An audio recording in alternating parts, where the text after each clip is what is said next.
Hello, my friends, and welcome back. Well, we got another expert to tell us to get ready for war with Russia. I got my desk ready, so when that war starts, I'm gonna just go underneath and I'll be safe. No atomic bomb will get me out of that. Cannot drag me from underneath my desk. And while we are at it, I suggest you do the same. Remember, Americans were trained to do this in the what, 50s? At school, they were telling the kids when they were kids, "Hey, you gotta go underneath the school desks if an atomic bomb is gonna be dropped, and you're gonna be a-okay." So yeah, this genius tells us to get ready for a war with Ukraine, Russia. All right, let's go and see what is his suggestion. So, and he's not like nobody. He's somebody. Well, this comes from Yahoo News, April 28th, 2022. I don't know where it's taken from. But the Russia-Ukraine war latest. Former NATO commander warns that West must gear up for war. So this was a former NATO commander. So he must be knowing what he's talking about, right? I mean, he's in the military. He's, no? So we have here, this is from London. As Russia's invasion of Ukraine hits its 64th day, a former NATO commander urges the West to prepare for a worst-case scenario.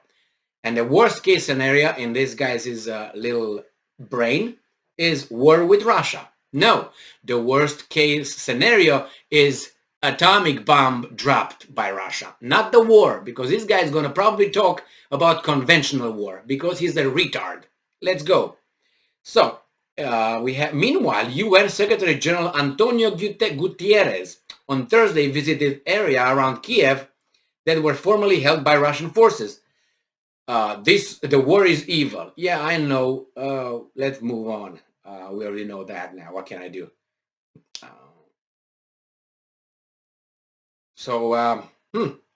This guy, that's all he said about the worst case scenario is the war. So it says here, Sheriff, formerly a NATO deputy strategic commander for Europe, went on to caution that the Kremlin is likely to respond to this aggressively,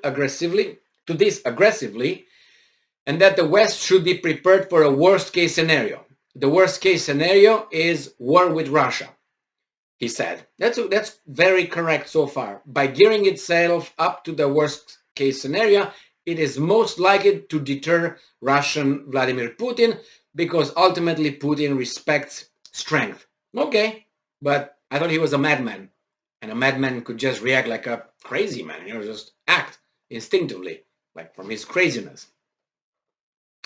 So let's see, what do we have here with this Gutierrez. Now we have crimes, and we have some numbers about the crimes reported by the Ukrainians. Remember, we don't have the Russian number. Oh, we should not care about it? Okay. So the Russians should not have their numbers because the other side did not commit any. Correct? Correct.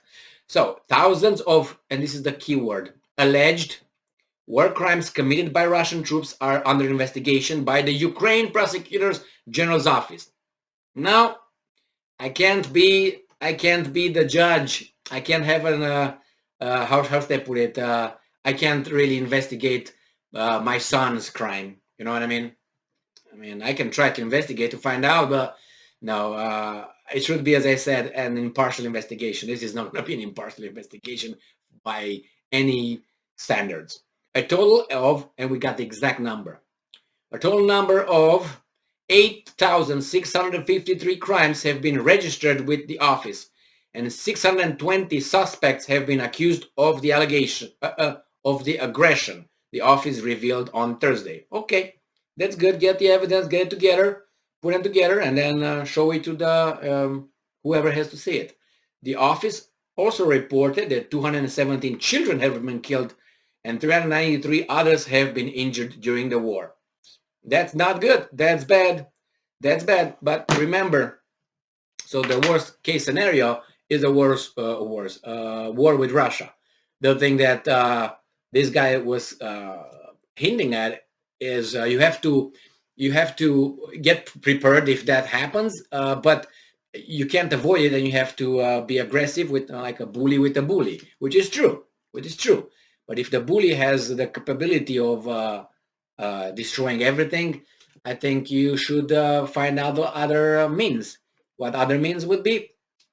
The first thing could be an conversation, a contact.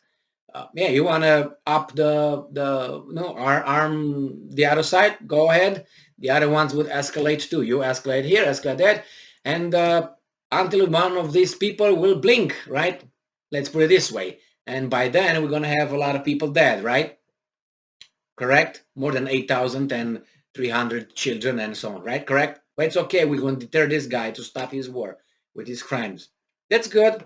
I mean, I think that's it's a good plan. But this is good when you stop to a conventional war.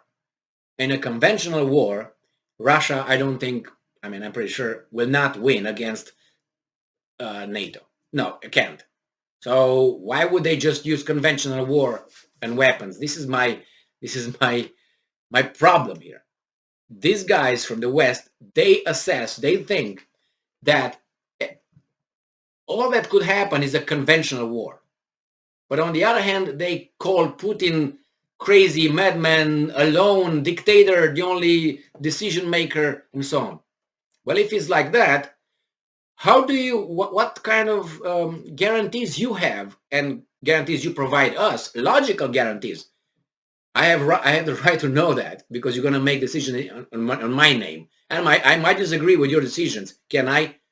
I think I should be able to determine how I live my life. Well, you're over there to protect me, but shouldn't I have a say how?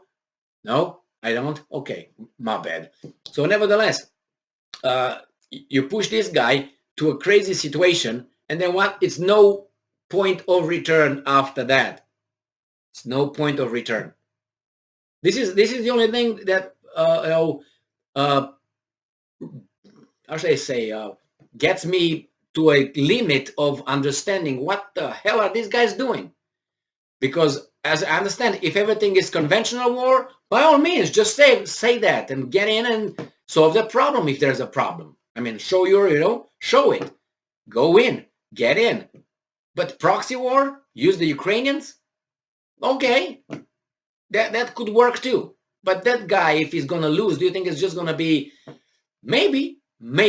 But don't portray then that guy is an idiot or a madman or whatever just to rile us up to support you. Because it doesn't make sense. Well, nevertheless, get ready for war. I got my desk here. So I fit underneath. I hope you get your school desk and you hide underneath it, because that's going to save you definitely. All right, well, we'll see how things develop. Thank you very much for being with me again today. Stay strong, stay smart, look for the truth, and be just. See you in a moment.